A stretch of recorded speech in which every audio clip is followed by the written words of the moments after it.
4 aset Indonesia yang mampu direbut kembali dari asing. Indonesia negara kaya sudah bukan lagi rahasia.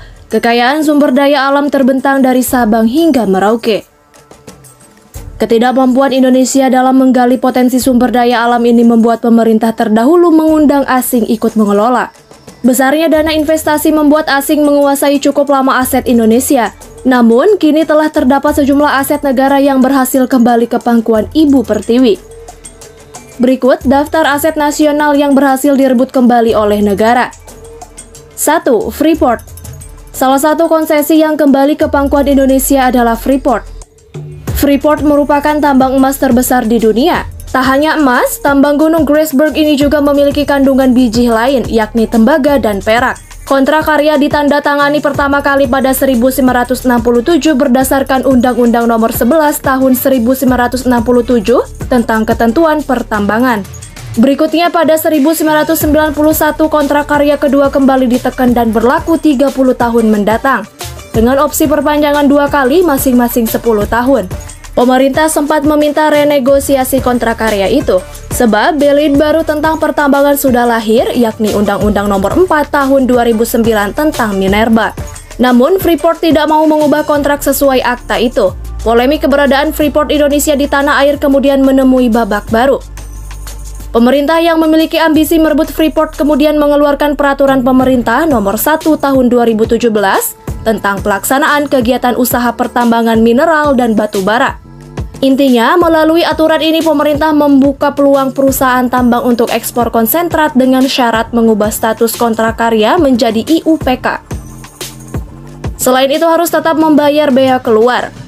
Meski awalnya sempat menolak, Freeport akhirnya takluk dan menyetujui aturan main pemerintah. Inalum ditugaskan membeli sisa saham agar kepemilikan negara menjadi 51%.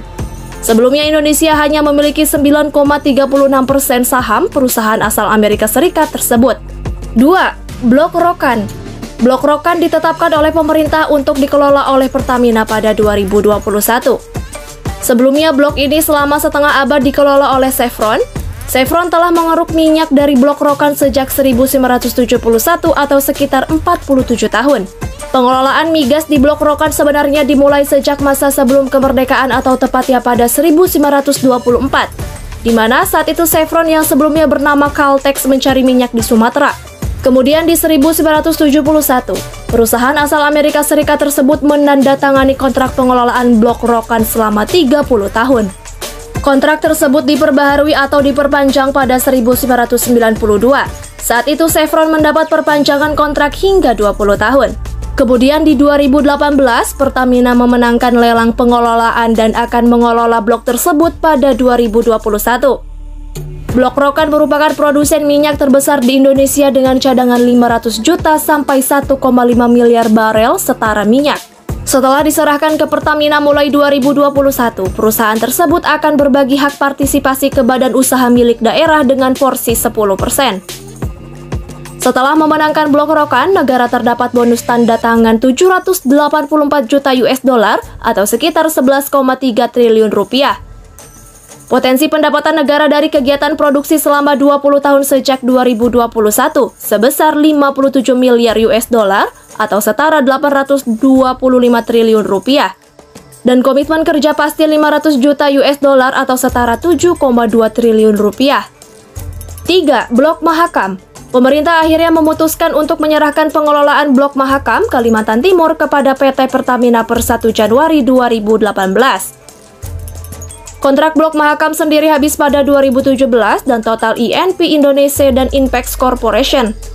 PT Pertamina Persero menyiapkan dana investasi senilai 180 juta US dollar atau setara 2,33 triliun rupiah untuk mencukupi kebutuhan masa transisi pengambil alihan Blok Mahakam pada 2017. Investasi tersebut guna menjaga tingkat produksi blok tersebut setelah dilakukannya amandemen kontrak bagi hasil. Blok Mahakam adalah blok terbesar di negeri ini, sudah cukup lama dikelola perusahaan minyak asing sekitar 50 tahun. 4. Newmont. Pengambil alihan aset negara dari tangan asing juga terjadi pada perusahaan tambang asal Amerika Serikat PT Newmont Nusa Tenggara. Perusahaan yang melakukan kegiatan pertambangan tembaga di wilayah Nusa Tenggara Barat diambil alih oleh perusahaan energi nasional Medco Energi. Setelah itu kemudian Newmont Nusa Tenggara diubah nama menjadi PT Aman Mineral Nusa Tenggara.